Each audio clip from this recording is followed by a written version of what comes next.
السلام عليكم ورحمة الله وبركاته. الحمد لله وكفى والصلاة والسلام على حبيب المصطفى أما بعد. قال رب اشرح لي صدري ويسر لي أمري واحلل عقدة من لساني يفقه قولي. اللهم إني استودعتك ما قرأته فردده إلي عند حاجتي إليه. رب يسر ولا تعسر ربي تمم بالخير. رب يسر ولا تعسر ربي تمم بالخير. رب يسر ولا تعسر ربي تمم بالخير. اللهم ألهمنا مراشد أمورنا وأعذنا من شرور أنفسنا برحمتك يا أرحم الراحمين. قال الله سبحانه وتعالى بعد أعوذ بالله من الشيطان الرجيم بسم الله الرحمن الرحيم وظنوا أن لا ملجأ من الله إليه إلا إليه ثم تاب عليهم ليتوبوا صدق الله العلي العظيم. وقال حبيبنا وكريمنا محمد مصطفى صلى الله عليه وسلم قال الله تبارك وتعالى أنا عند ظن عبدي بي وأنا معه حين يذكرني فإن ذكرني في نفسه ذكرته في نفسي وإن ذكرني في ملأ ذكرته في ملأ خير منهم إلى آخر الحديث. صدق رسول الله sallallahu alaihi wasallam.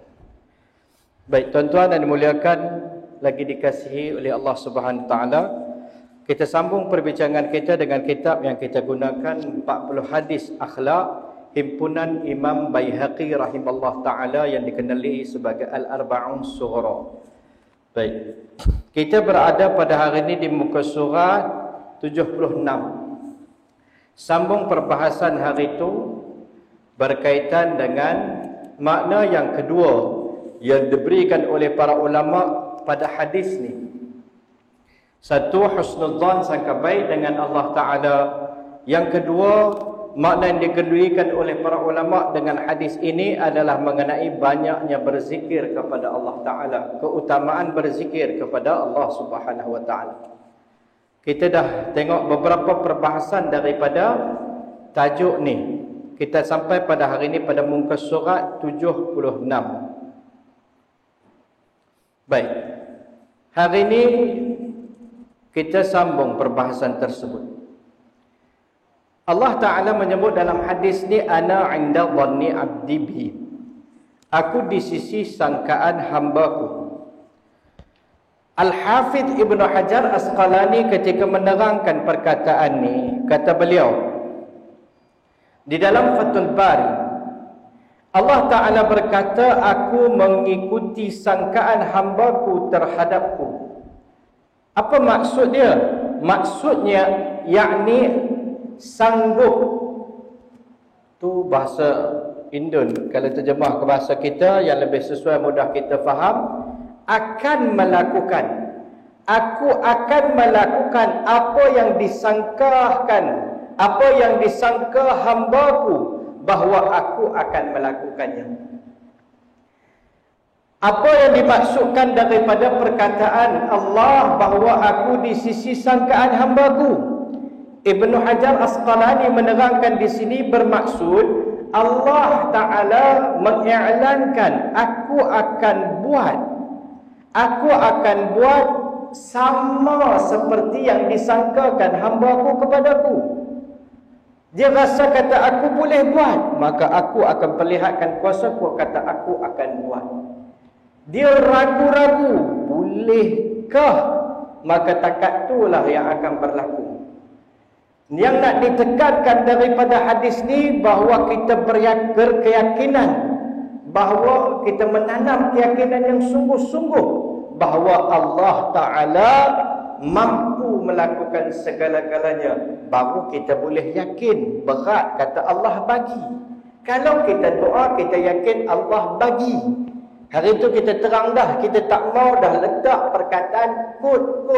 Dia bagi kod. Macam perkataan Imam Ahmad Ibn Hanbal ketika mendengar anaknya Abdullah Ibn Ahmad Ibn Hanbal.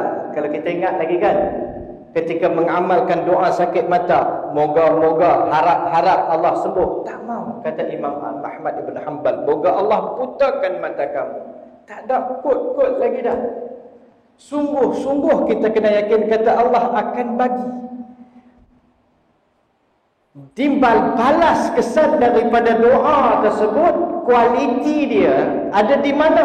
Sangkaan kita, keyakinan kita di dalam hati. Layanan Allah adalah berdasarkan dengan keyakinan kita. Imam Kirmani rahimahullah ta'ala menyebut, dalam susunan kalimat tersebut terdapat isyarat pengutamaan ar-raja, pengharapan, lebih daripada rasa takut. Baik, satu orang mukmin dalam hati dia sentiasa kena ada dua sifat. Bainal khauf wal raja.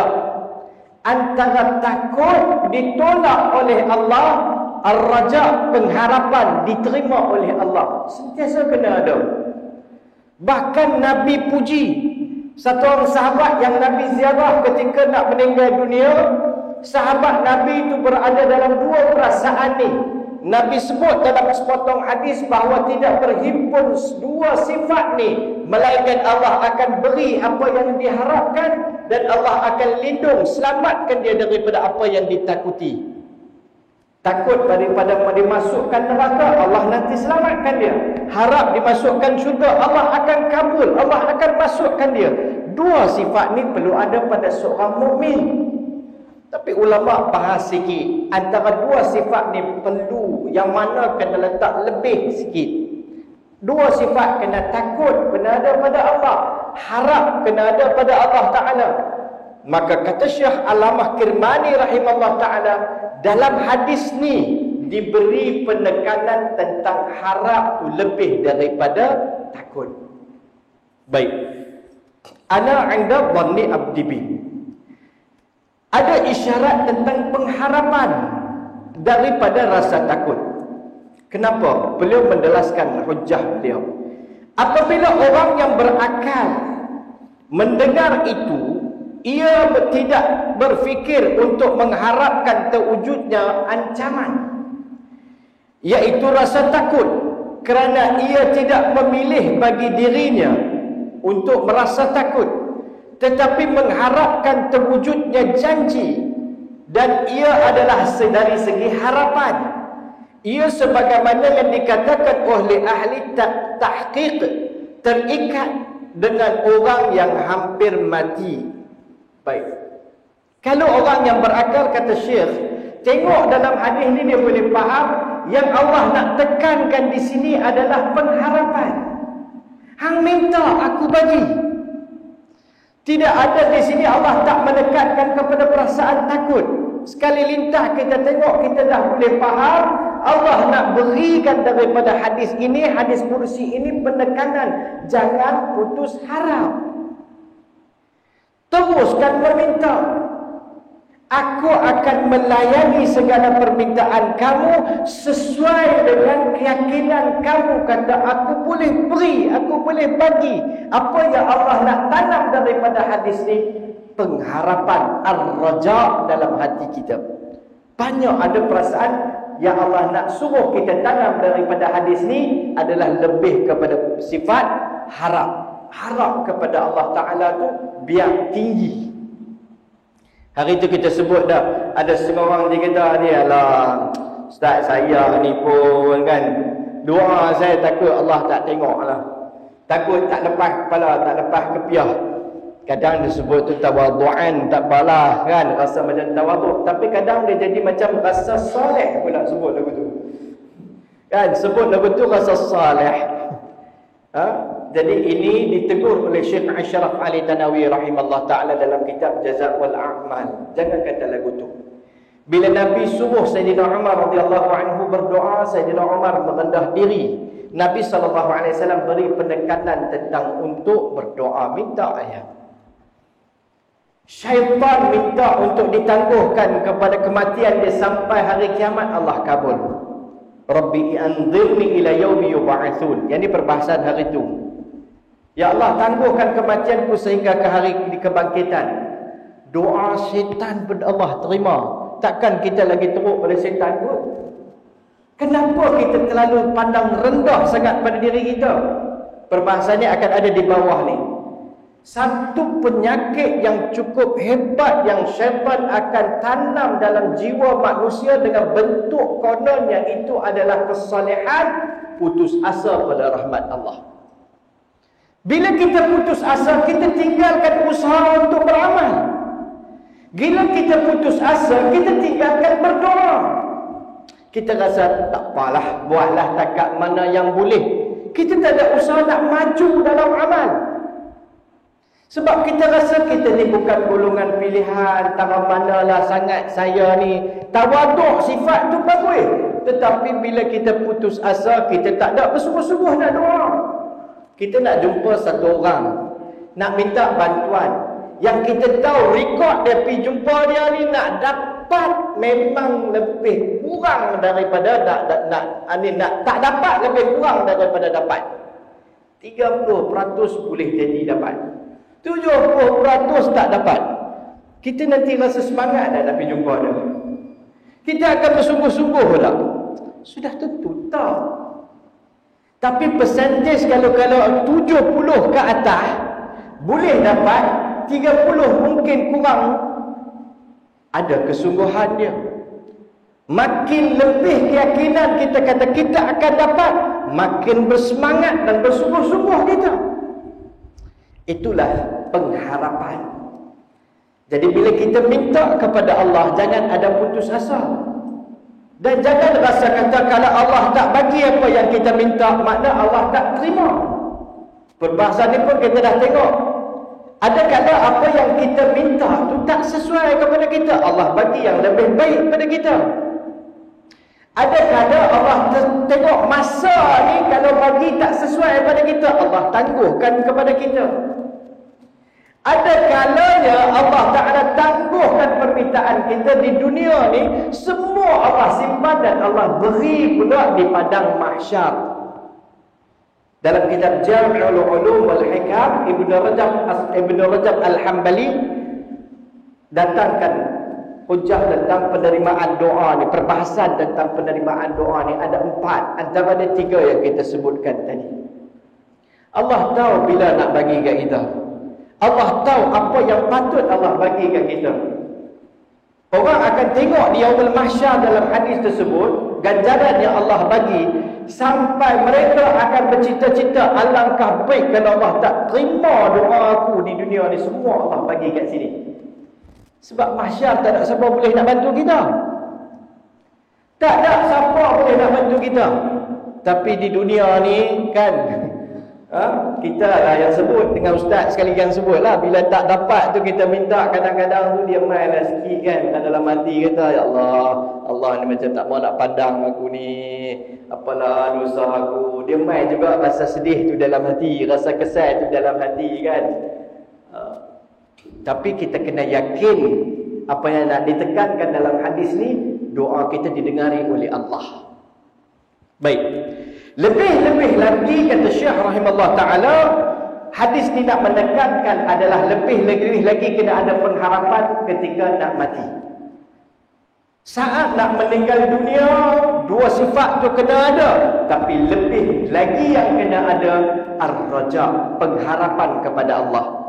Kenyataan ini dikeluarkan dengan sepotong hadis Nabi SAW. Baik. Hal ini dikuatkan oleh hadis, tidaklah seseorang daripada kamu meninggal dunia melainkan ia berbaik sangka kepada Allah Ta'ala. Hadis ni diriwayatkan oleh Imam Muslim daripada Jabir radhiyallahu anhu. Lafaz Arab dia dalam kitab tu tak ada lafaz Arab, tapi lafaz Arab dia, la yamutunna ahadukum illa wa huwa yuhsinu dhanna billah. Jangan, Nabi kata, jangan mati seorang daripada kamu melainkan dalam keadaan macam mana? Dia bersangka baik dengan Allah. Nabi kata kalau nak mati, matilah dalam keadaan sangka baik dengan Allah Ta'ala. Bila nak mati ni, ujian dia cukup banyak. Segala kesukaran, kesusahan akan datang. Kadang-kadang manusia melatah bukan-bukan. Melatah cerita bukan-bukan, merepek bukan. Sebab itulah orang yang nak meninggal dunia, yang menemani dia baiklah orang yang baik. Sunat orang yang boleh mentalqinkan kepada dia kalimah la ilaha illallah. Jangan yang main duduk tepi ni, duduk bagi pelingkup dia. Jangan takut, sabar. Kita dah dibawa ke doktor paling spesialis dunia ni. Kita jangan takut. Teknologi ada apa ada hari ni, apa akan memanglah kan. Tapi dia tak bawa pun satu pemikiran kepada ingat pada Allah. Kawan tu nak meninggal dunia. Apa ni rumah ni nak bagi kat siapa? Rumah ni gelang yang Allah biar Allah Allah tu tak faraid lagi. Tentu dia buat calculation juga. Tak berlaku ke benda ni. Kawan tu ni berparingan kadang-kadang dia pernah bagi dia siap. Ni nak kira faraid ke kita nak kira bagi sama rata? Tak, kalau nak buat bagi sama rata boleh buat benda ni. Kita boleh bincang. Abang dah pergi bertanya mahkamah syariah. Kawan tu belum meninggal ni, baca-baca Yasin sihat pula. Cancel habis. Kan? Sunat orang yang baik, yang memperingatkan dia kepada Allah. Sebab apa Nabi sebut? Lebih-lebih lagi duk sebut ni pengharapan yang penuh ni. Lebih-lebih penting lagi pada ketika bila? Ketika nak mati. Nabi kata la yamutunna. Jangan nampak berdepan dengan situasi ketika nak mati melainkan dalam keadaan hati yang ni ada pengharapan besar kepada pengampunan Allah, rahmat Allah, husnuzan, sangka baik dengan Allah. Adab ziarah orang sakit. Nabi ajak kita lagu mana? Kita pergi ziarah orang sakit. Doktor kata dia ni dalam 3 hari. Duk nampak dia dari segi pengalaman, kepakaran saya bidang kedoktoran, lebih kurang dalam 3 hari lagi ya. Dia nanti meninggal. Ajak ziarah Nabi ajak kita, bila kita ziarah dia, doakan kebaikan kepada dia. Ucapkan kata-kata baik kepada dia. Bagi pengharapan kepada dia. Jangan takut, insya-Allah hang nanti sembuh. Si kawan sebelah tu beritahu, tadi bukan doktor kata 3 hari dia meninggal. Dia tu pun berdui tak kena cepat. Dalam hidup ni masalah kadang. Dalam hidup ni kena cerdik. Kita kena cerdik dan jujur. Dia pasangan. Kalau kita jujur yang tak cerdik, orang mesti bodoh kita. Kita pun nak buat kerja-kerja bodoh macam tu. Kalau jujur tak cerdik, kalau cerdik tak jujur pula, kita ni bodoh orang. Yang tu bendui sangatlah tu. Tadi doktor kata dia 3 hari ya, hang jangan takut. Tapi doktor kata hang tak ada harapan dah. Jangan susah hatilah. Macam mana pun nak mati. Belum kawan tu mati dia dah bunuh dah kawan tu. Nabi ajak cantik. Kita tengok dalam kitab Adabul Mufrad Imam Bukhari. Banyak dalam kitab-kitab adab dan sunnah ni. Cantik adab ziarah Nabi ajak. Jangan duduk lama bila kita ziarah, kecuali orang tu memang rapat sangat dengan kita, cakap benda kebaikan. Nabi ajak cukup cantik. Bagi kepada dia pengharapan. Dalam hadis disebut, kita tak dapat ubah takdir. Kalau memang 3 hari pun 3 hari kita tak dapat ubah takdir.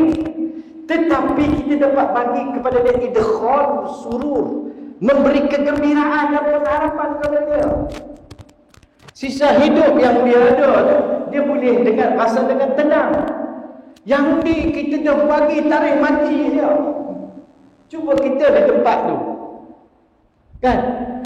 Jadi baginda Nabi SAW ajarkan kepada kita, kalau kita berdepan dengan situasi itu, keadaan harap kepada Allah Ta'ala ni, harap pada rahmat pengampunan Allah ni, bila yang sangat-sangat kita memerlukan, lebih lagi ketika saat kita nak meninggalkan dunia ni. Nabi begitu dalam hadis riwayat Imam Muslim.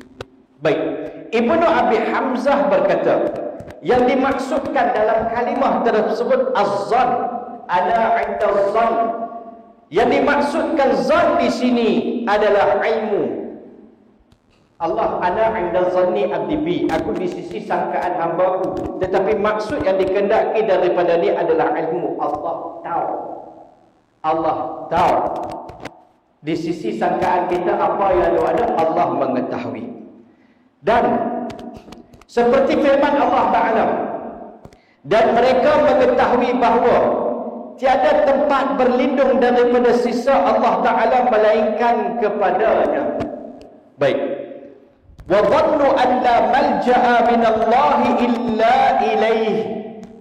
Dalam Quran Allah Ta'ala sebut, dan mereka menyangka, sangka di situ bukan makna sangka rasa-rasa mungkin kot, tak. Mereka memang tahu. Kalimah zon di situ, mereka memang tahu tak ada alla malja'a, tak ada tempat berlindung melainkan kepada Allah. Jadi bila kata zat dalam kalimah tersebut, aku di sisi sangkaan aku, makna benar-benar mereka yakin. Yakin, bukan takat berat sangka mungkin kot, tak.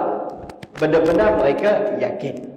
Berkata Imam Qurtubi rahimahullah ta'ala dalam kitab Al-Mufhim, adapun yang dimaksudkan dengan sangkaan dhan dalam hadis tersebut, kata Imam Qurtubi, makna dhanna 'abdi bi, satu, dhannul ijabati 'inda du'a. Satu, kata Imam Qurtubi rahimahullah ta'ala, apa makna aku di sisi sangkaan hamba-Ku? Di sisi sangkaan di situ adalah pengharapan pengkabulan doa. Aku di sisi sangkaan hamba-Ku, maksud dia harapnya hamba ni kata doa dia akan diterima oleh Allah. Satu. Kedua, dhannul qabuli 'inda taubah. Di sisi sangkaan hamba-Ku adalah harapan penerimaan taubat. Berat sangka kata Allah akan terima taubat kita. Satu, kita rasa Allah akan terima kabul doa kita. Kedua, makna yang kedua, Allah Ta'ala akan terima taubat kita. Kita rasa Allah terima taubat kita, Allah akan terima. Kita rasa tak tahulah dia terima ke tidak. Mungkin kot dia terima. Harap dia terima, rasa-rasa dia terima. Jangan lagu tu. Di sisi sangkaan, berapa banyak dosa sekalipun kita buat. Dalam sepotong hadis Nabi sebut, manusia tu siang hari dia buat dosa memenuhi langit dan bumi. Di malam hari dia meringik kepada Allah, mohon taubat, Allah ampun, wala ubali. Allah tak pandang, tak kisah. Hadis tu panjanglah ni potongan hadis tersebut. Allah tak kisah pun. Jadi jangan putus asa.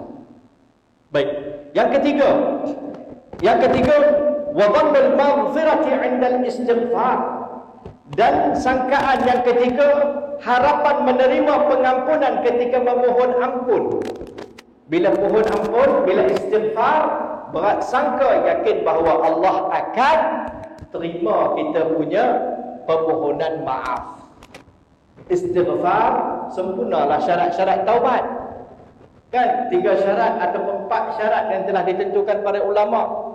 Tinggal dosa dulu. Di bawah ni dia akan sebut. Tinggal dosa dulu. Jauhkan diri pada dosa tersebut. Azam tak mau buat lagi. Menyesal atas apa dosa yang kita buat. Berkaitan dengan hak orang, bagi balik hak orang. Kalau tidak pun, pergi jumpa dia, bagi tahu kat dia, nanti aku akan bagi balik, nanti aku tak mampu. Kalau berkaitan dengan maruah orang, minta maaf kat dia. Mengumpat orang dan sebagainya, Allah takkan ampun semata-mata taubat. Kena minta maaf kat dia. Tak boleh pergi jumpa dia kosong-kosong yang tu padang bola. Kan? Tak boleh pergi jumpa dia kosong-kosong ni. Kena bagi tahu, aku dah silap hari tu mengumpat hang macam tu macam ni, aku minta maaf. Yang ni yang susah sikit dengan media sosial hari ni. Kalau kita mengumpat satu orang di media sosial, tang mana nak dicari dia? Kita dah komen lepas dah kawan tu, lepas tu tak tahu siapa yang kita mengumpat. Macam mana nak minta maaf? Dah Ustaz, yang ni benda betul. Betul lah daripada mengumpat. Tak betul daripada fitnah. Mengumpat ni, kita dah sebut ta'arif dia, menyebut keburukan yang dilakukan oleh saudara dia di belakang dia, yang tak disukai oleh dia. Benda yang dia buat lah. Kita sebut keburukan yang di belakangnya. Kecuali ada 7 perkara yang Imam Nawawi sebut dalam kitab Al-Adhkar yang boleh mengumpat. Yang itu nanti insya-Allah pada kesempatan yang lain kita sentuh benda tersebut. Baik. Seterusnya, dan harapan menerima balasan ketika melakukan ibadah dengan syarat-syaratnya seraya berpegang pada janji yang benar. Dhanul mujazati 'inda fi'lil ibadah bi syurutiha tamassukan bis sadiqi wa'dihi. Sangkaan bahawa dia akan mendapat ganjaran balasan daripada Allah Taala ketika dia melakukan ibadah. Bila ibadah yang dia buat itu sempurna syarat dia dengan perasaan yakin tentang janji Allah. Allah janji hang bayar zakat, aku jaga harta hang. Yakin. Salat sekian-sekian salat duha akan memurahkan rezeki. Yakin dengan janji Allah Taala. Dua-dua benda kena ada dalam hidup ni. Usaha ikhtiar zahir kita kena buat. Yakin dalam hati bahawa Allah adalah pemberi rezeki kena ada. Bukan semata-mata kata Allah nanti bagikan, kita berdoa semata-mata meninggalkan ikhtiar. Ataupun sebaliknya ikhtiar semata-mata buat perancangan kerja gedebuk-gedebak, bab doa ni tak ada langsung. Dua-dua ni kena seimbang. Dua-dua ni kena seimbang di dalam Islam. Baik. Hal ini dikuatkan oleh perkataan dalam hadis Nabi yang lain. Berdoalah kepada Allah Ta'ala sedangkan kamu yakin akan dikabulkan doa kamu. Sabda Nabi SAW, Ibnu Hajar Asqalani mendatangkan riwayat di dalam Fathul Bari. Udu'ullah wa antum muqinuna bil ijabah. Nabi ajak macam mana nak berdoa. Udu'ullah. Nabi sebut, sabda Nabi, berdoalah kepada Allah Ta'ala wa antum, dalam keadaan kamu muqinun, yakin betul-betul dengan penerimaan doa tersebut. Yakin Allah terima. Kerja Allah, Allah nak terima, nak bagi bila, nak bagi macam mana, Allah nak ubah, nak simpankan, semua hak Allah Ta'ala.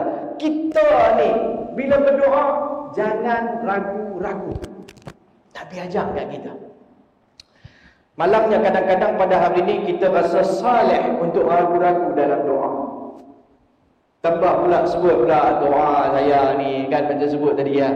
Kita ni orang banyak dosa doa kan. Tak apa nak tawaduk tu tak apalah kan, tapi jangan ada dalam hati. Dalam hati bila doa yakin Allah bagi. Sebab Allah bertindak berdasarkan keyakinan kita. Nak bina keyakinan inilah satu benda yang penting. Iman dalam hati ni. Yakin dengan janji Allah. Sahabat Nabi satu orang, Ammar bin Yasir. Dalam banyak peperangan yang dia berdepan, dengan peperangan tersebut dalam keadaan dia menghadapi luka yang begitu banyak dan disangka bahawa dia akan mati. Orang keliling tengok kata dia akan mati. Tapi dia kata aku takkan mati hari ini. Takkan mati. Orang pun rasa heran. Pasal apa dia begitu yakin disebut. Dia kata aku takkan mati. Sehinggalah dalam satu peperangan, ketika luka kena di sana sini, lepas tu ketika dalam keadaan teruk, dia bawa susu mai bagi kat dia nak minum. Masa bawa susu dia kata aku akan mati hari ini. Dia bertanya pasal apa? Sebab Nabi menyebut minuman terakhir aku sebelum meninggalkan dunia adalah susu. Yakin dengan janji Nabi. Kalau cerita dia jadi panjang tentang sahabat Nabi punya yakin. Abu Jahal yakin dengan perkataan Nabi. Dalam satu peperangan, dalam peperangan tersebut, sebelum berperang di Mekah, dia katakan Nabi SAW, aku dah bela satu kuda yang hebat. Dengan kuda ni aku akan membunuh kamu. Nabi jawab, ringkas sikit ya. Nabi kata, insya-Allah aku akan bunuh kamu. Dalam peperangan tersebut, dia berdepan dengan Nabi sallallahu alaihi wasallam. Dan dia kata pada hari ini aku kena bunuh Muhammad, jika tidak aku akan binasa. Dia datang dengan laju. Sahabat Nabi yang menjadi pengawal Nabi kawal, tak mau bagi dia main. Nabi kata biarkan dia. Nabi ambil kalau tak silap satu tombak. Nabi baling-baling kena sikit dia kat leher dia. Kena ya. Dia terjatuh. Dia berlari lintang punggang. Dia ketua, di kalangan ketua orang Quraisy. Malam tu dia bergelak dekat dia. Dia duk kata, dia duk berangis, dia duk teriak, matilah aku, matilah aku, matilah aku. Dia berkata, apalah duk teriak dengan luka yang sikit ni. Dia kata ketika di Mekah dulu aku kata kat Muhammad aku akan bunuh dia. Muhammad kata kat aku pada hari itu bahawa insya-Allah dia yang akan membunuh aku. Pada hari ini kalau dia ludah kat aku pun aku akan mati. Dan benar, sebelum mereka berpatah balik dalam peperangan tersebut, dia mati di perjalanan. Abu Jahal pun yakin dengan perkataan Nabi. Yakin. Malangnya kita pada hari ini, saya dan kita, berapa banyak kita yakin dengan hadis Nabi sallallahu alaihi wasallam. Yakin dengan janji Allah Ta'ala. Allah sebut dalam Quran, kata jangan buat lagu ni akan datang kebinasaan, buat lagu ni akan datang kebahagiaan. Berapa di kalangan kita yakin? Nabi dah bagi tahu. Bila Nabi bagi tahu, saya kena buat. Keyakinan tu sejauh mana ada kat saya dan kita ni pada hari tersebut.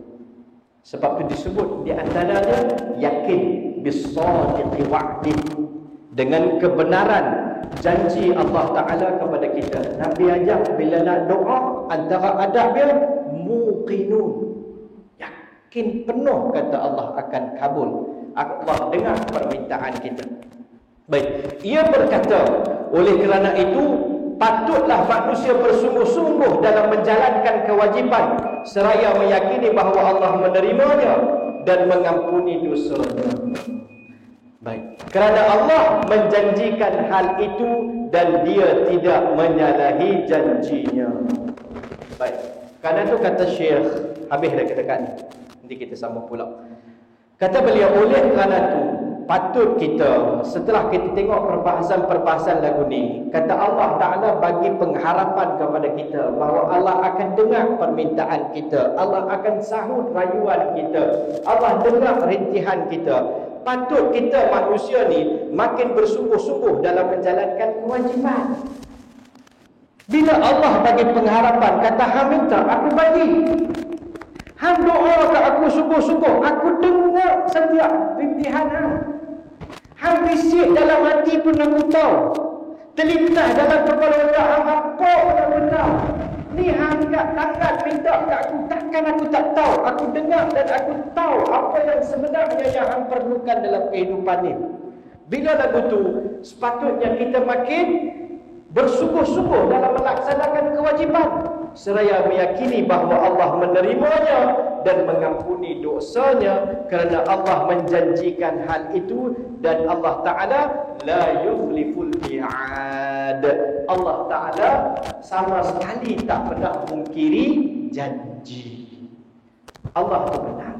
Baik, kalaulah kita rasa hari ini doa kita tak kena, macam tak diterima, tak mendapat sahutan Allah, yang kita kena cek keyakinan kita. Kita doa macam mana? Yakinkah kita masa doa? Kalau kita doa kut-kut, yang lebih teruk hari ini punya serangan hari ini yang cukup hebat. Hari ini main doa ni dah jadi satu benda yang tak penting. Salah faham tentang konsep doa satu cerita. Dah main satu keadaan orang hari ini masyarakat yakin dengan ikhtiar usaha zahir semata-mata. Bila orang sebut tentang doa, dia kata biar. Orang duk fikir hari ni nak suntik sana vaksin dah yang ni, duk cerita apa doa apa. Kita bukan nafi usaha zahir, buatlah usaha zahir. Kan? Tapi doa dah jadi macam satu benda letak tepi, jangan duk sembang lah. Kan? Buat pula kartun dalam paper, kan? Tokoh-tokoh agama ni doa tak ada apa kesan. Ini adalah racun pemikiran. Semua yang ada di dalam dunia, daripada bakteria, makhluk, semua adalah makhluk. Allah adalah Khalik. Dunia berjalan dengan sunnatullah, betul. Tapi tidak dinafikan dalam sirah-sirah sahabat, kisah hidup sahabat, bagaimana Allah menjalankan dunia ini dengan qudratullah. Ada sahabat yang mendapat sesuatu yang di luar jangkaan kemampuan manusia berfikir. Tidak sirah, taskhirul bihar. Kisah sahabat Nabi dengan kuda mereka berjalan di atas lautan. Hari ini ada dalam kitab-kitab hadis, kitab-kitab sirah. Allah boleh melaksanakan segala-galanya. Nabi Ibrahim AS dilemparkan dalam api dan kesan yang sebaliknya berlaku. Agak saja Allah nak cerita dalam Quran. Tak saja penglipur lara. Allah nak beritahu kata kuasa dia. Dia melakukan segala-galanya. Tak menafikan usaha ikhtiar kita. Jangan lebih-lebih sampai tinggal ikhtiar, tak nafi. Keyakinan dalam hati mesti berpaksi kukuh kepada Allah. Keyakinan mesti bulat kepada Allah. Baru kita akan bersungguh-sungguh dalam doa kita. Semoga sedikit sebanyak perkongsian kita pada hari ini. Pertama, Allah menganugerahkan keyakinan yang mantap dan jitu pada saya dan kita sama-sama. Semoga kita akan makin bulat, makin bersungguh, makin yakin kepada Allah Subhanahu Wa Taala, dan Allah menerima segala permohonan permintaan kita. Kalau syaitan punya doa pun Allah terima, takkan kita ni Allah Taala tak terima. Dosa sikit sana-sini, sana-sini tak boleh lari dalam hidup ni. Tapi sentiasa Nabi ajak tadi kan kita istighfar. Minta ampun, minta taubat, perbaiki kehidupan dan teruskan merayu, bermerintih, berdoa kepada Allah dengan yakin. Semoga Allah dengar segala permintaan dan rayuan kita. Wallahu subhanahu wa ta'ala a'lam. Allahumma lakal hamdu kullu wa lakal syukru kullu ya rabbal alamin. Allahumma salli wa sallim ala habibina wa qurrati a'yunina Muhammad Mustafa sallallahu alaihi wasallam. Allahumma aslih sya'nana kullaha ya rabbal alamin. Allahumma aslih sya'nana kullaha ya rabbal alamin. Allahumma aslih sya'nana kullaha ya rabbal alamin. Allahumma وفقنا لما تحب وترضاه. اللهم ارحمنا بترك المعاصي ابدا ما ابقيتنا يا رب العالمين. وصلى الله على ال محمد. سبحان ربك رب العزه عما يصفون وسلام على المرسلين والحمد لله رب العالمين. السلام عليكم warahmatullahi wabarakatuh. Sebalas salah silap dalam perbahasan saya, jutaan maaf dibuat pada tuan-tuan dan puan-puan insya-Allah.